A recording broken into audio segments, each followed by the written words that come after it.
Good morning students.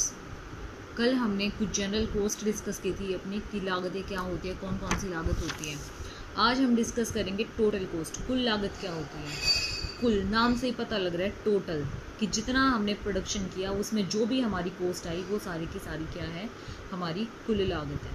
ठीक है, कुल लागत आपकी किन दो कॉस्ट से मिलकर बनती है? आपकी दो कॉस्ट से मिलकर बनती है। Total cost is equal to total fixed cost plus में टोटल वेरिएबल कॉस्ट, मतलब कुल लागत, कुल बंधी लागत, कुल परिवर्तनशील लागत। कुल लागत, कुल बंधी लागत, कुल परिवर्तनशील लागत। अब देखो ये तीनों चीज़ें होती क्या है। कुल लागत तो वो होती है जो इन दोनों का सम होती है, या फिर हमारी प्रोडक्शन में जितनी भी कॉस्ट आती है वो सारी की सारी हमारी क्या होती है, कुल लागत होती है, अगर हम वर्ड्स में देखें तो। दूसरी आती है हमारी टोटल फिक्स्ड कॉस्ट, कुल परिवर्तनशील लागत। अब कुल परिवर्तनशील लागत क्या होता है? कुल परिवर्तनशील लागत वो लागत होती है कि उत्पादन की मात्रा में चाहे कितना भी चेंज आए उससे हमारी कॉस्ट पे कोई असर नहीं पड़ता, मतलब वो हमेशा फिक्स रहती है। वो हमारा प्रोडक्शन बढ़े या घटे उसके ऊपर कोई इफेक्ट नहीं आएगा। ठीक है, वो हमेशा फिक्स ही रहेगी। जैसे हो गया आपका रेंट, आप कितना भी प्रोडक्शन कर लो, क्या आपका रेंट कम और ज़्यादा होगा? नहीं होगा। आप कितनी भी सेल कर लो, कम और ज़्यादा प्रोडक्शन होगा आपका, कम और ज़्यादा कॉस्ट होगी आपकी? नहीं होगी। ठीक है, तीसरी चीज़ आती है हमारे पास total variable cost. Total variable cost क्या होती है? टोटल वेरिएबल कॉस्ट वो कॉस्ट होती है जो उत्पादन के बढ़ने से और घटने से बदलती रहती है। जो उत्पादन के घटने से और बढ़ने से बदलती रहती है वो कॉस्ट हमारी कौन सी होती है? कुल परिवर्तनशील लागत। ठीक है, कुल परिवर्तनशील लागत। अब देखो कि कुल बंधी लागत होती क्या है। इसमें क्या होती है, ये हमारे चाहे कितने भी चेंजेस हो जाए लेकिन हमारी कॉस्ट में चेंज बिल्कुल भी नहीं आता। ठीक है, आएगा तो बहुत लॉन्ग टाइम पीरियड के अंदर आएगा, मतलब 8-10 साल के बाद आ गया या कुछ इस टाइप से। मैं इसकी एक टेबल बताती हूँ आपको कि होती क्या है कुल बंधी लागत। मैंने भी बताया क्या होती है, बहुत लॉन्ग टाइम पीरियड के बाद इसमें चेंज आएगा, ऐसे इसमें शॉर्ट टाइम में चेंज नहीं आता। और शॉर्ट टाइम में ही होती है हमारी फिक्स्ड कॉस्ट, क्योंकि लॉन्ग टाइम में तो हम सारे के सारे फैक्टर्स को चेंज कर सकते हैं ना, कम और ज़्यादा कर सकते हैं, तो उसमें तो हमारी कौन सी कॉस्ट जाती है? सिर्फ वेरिएबल कॉस्ट जाती है। शॉर्ट टर्म में ही हम यहाँ पे डिस्कस कर रहे हैं तो इसी में जाएगी हमारी फिक्स्ड कॉस्ट। तो ये तो है आपका प्रोडक्शन, 0 यूनिट का हुआ, 1 का, 2 का, 3 का, 4 का, 5 का। फिर आई आपकी फिक्स्ड कॉस्ट, आपकी टोटल कॉस्ट आई फिर 10, 18, 20, 28, 30, 32।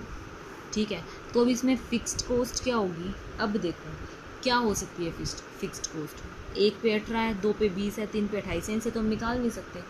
जब यहाँ पे हमारा प्रोडक्शन कुछ भी नहीं हो रहा और हमारी कॉस्ट फिर भी आ रही है, इसका मतलब क्या है? आप रेंट वगैरह या जो आपके जो मेन खर्चे हैं जिनको आप टाल नहीं सकते, वही वाले खर्चे तो हो रहे होंगे ना आपके। तो इसका मतलब क्या है, ये जहाँ पे आपको ज़ीरो हो दिख जाए और उसके सामने कोई कॉस्ट हो तो इसका मतलब क्या है, वो आपकी क्या है?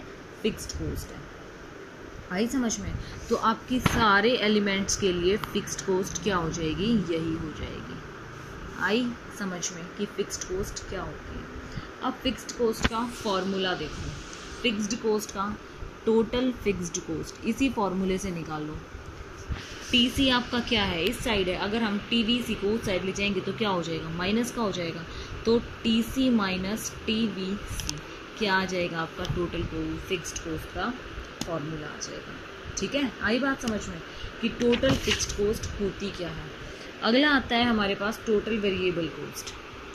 Total variable cost, total variable cost क्या होती है? जो हमारी प्रोडक्शन के घटने से और बढ़ने से चेंज हो जाती है, जो हमारे प्रोडक्शन के घटने से या बढ़ने से चेंज हो जाती है वो होती है हमारी टोटल वेरिएबल कॉस्ट। ठीक है, जैसे प्रोडक्शन हुआ 0, 1, 2, 3, 4 और 5 यूनिट्स का, और हमारे पास टोटल कॉस्ट आई है 10, 18, 28, 30, 32, 40। तो टोटल फिक्स्ड कॉस्ट क्या होगी? 10, 10, 10 10 10 10।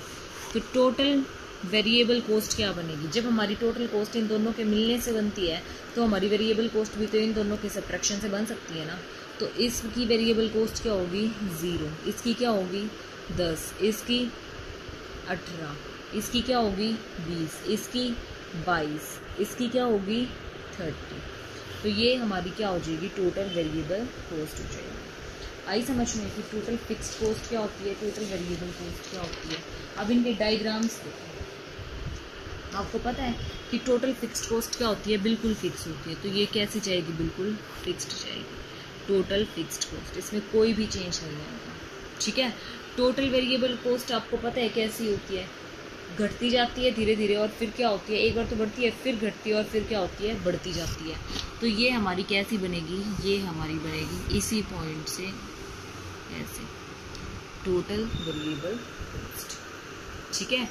अब अगर मैं ये देखूं कि हमारा टोटल फिक्स्ड कॉस्ट और टोटल वेरिएबल कॉस्ट के मिक्सचर से हमारी टोटल कॉस्ट कैसे बनेगी, तो वो देखो कैसे बनेगी।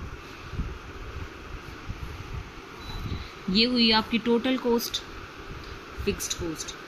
ये हुई आपकी टोटल वेरिएबल कॉस्ट। तो टोटल कॉस्ट आपकी कहाँ से शुरू होगी? इस पॉइंट से शुरू होगी। ये होगी आपकी टोटल कॉस्ट। एक बार फिर से बता देती हूँ बना के।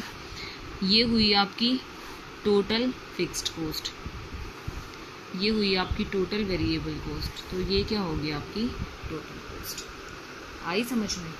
ये होगी आपकी आउटपुट, और ये होगी आपकी टीसी दिखा रहे हो, टीबीसी दिखा रहे हो, और टीएफसी दिखा रहे हो। आई समझ में कि आपकी टोटल फिक्स्ड कॉस्ट क्या होती है, टोटल कॉस्ट क्या होती है, टोटल वेरिएबल कॉस्ट क्या होती है। टोटल कॉस्ट आपको कैसे मिलती है?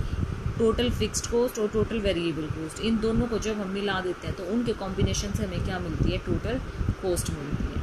आई समझ में बात? आज के लिए हमारा इतना ही काफ़ी है। कल हम अपने एवरेज कॉस्ट के कॉन्सेप्ट को करेंगे, ठीक है। बाकी नेक्स्ट क्लास में करेंगे। Thank you students.